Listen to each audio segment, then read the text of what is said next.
Hello everyone, I'm Josh Rubenstein, the Public Information Director for the Los Angeles Police Department.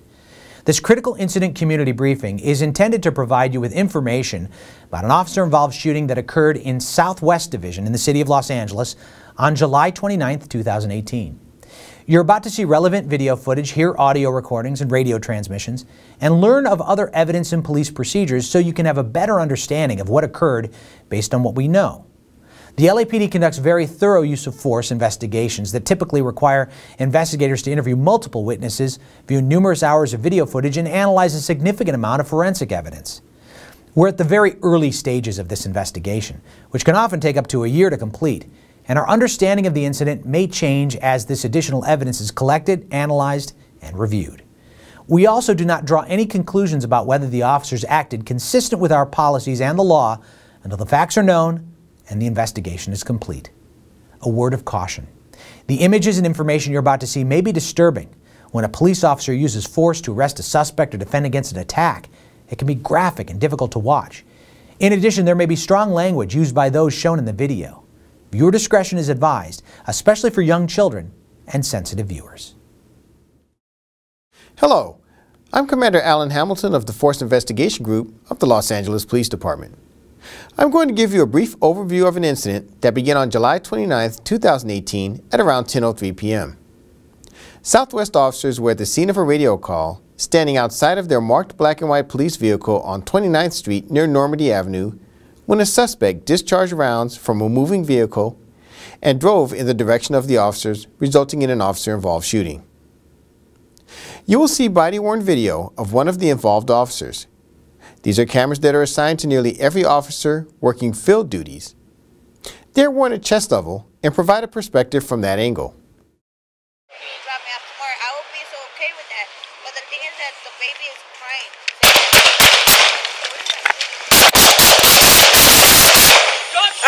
Shots fired! Shots fired! Q9 and Vermont. Correction, Q9 and Normandy. Suspect vehicles going.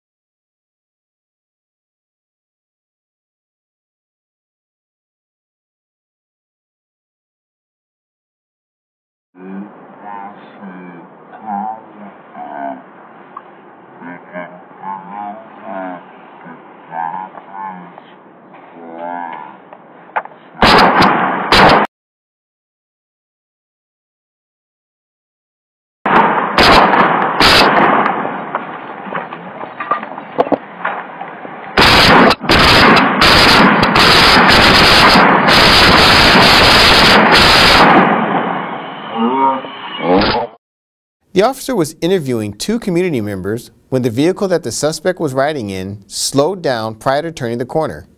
It is at this point the suspect fired 4 shots from the vehicle. The car completed the turn and drove in the direction of the officers, who fired in the direction of the suspect's vehicle. You will now see the view from the partner officer's camera and observe a similar sequence of events. The partner officer returned fire. Okay with that. But the thing is that the baby is crying.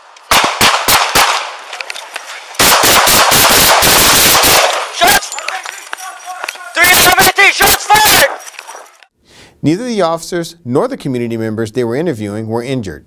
Investigators recovered 4 .380 caliber discharge casings at the scene. The suspect's vehicle was located approximately 1 block away on Brighton Avenue and contained gunshot holes on the driver's side.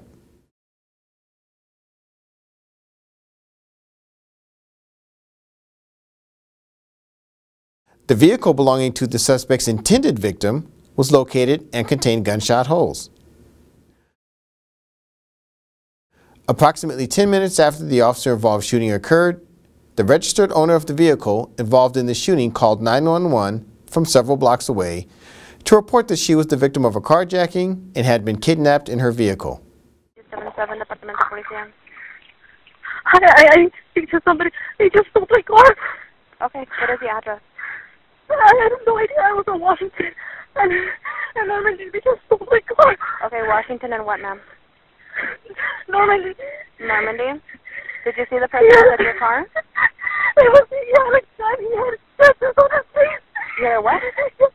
He had tattoos on his face. I just ran him. Oh my God.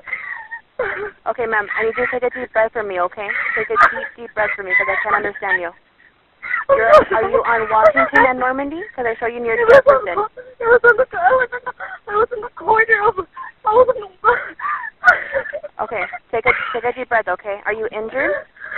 No, I just ran. I was pregnant. I just ran. I was so scared. Okay, where are you at now? I ran all the way. I don't even know where I was. Oh my God. She also said she was in the passenger seat of her vehicle when the suspect fired his weapon at Normandy Avenue and 29th Street. She was only able to provide a brief description of the suspect and described him as a male white or Hispanic with a tattoo on his face. The victim of the kidnapped carjacking was not struck by the gunfire. This investigation is ongoing, and every effort will be made to identify the suspect in this incident. In the next several months, the LAPD will continue to investigate and analyze this incident as witnesses come forward and forensic tests are completed.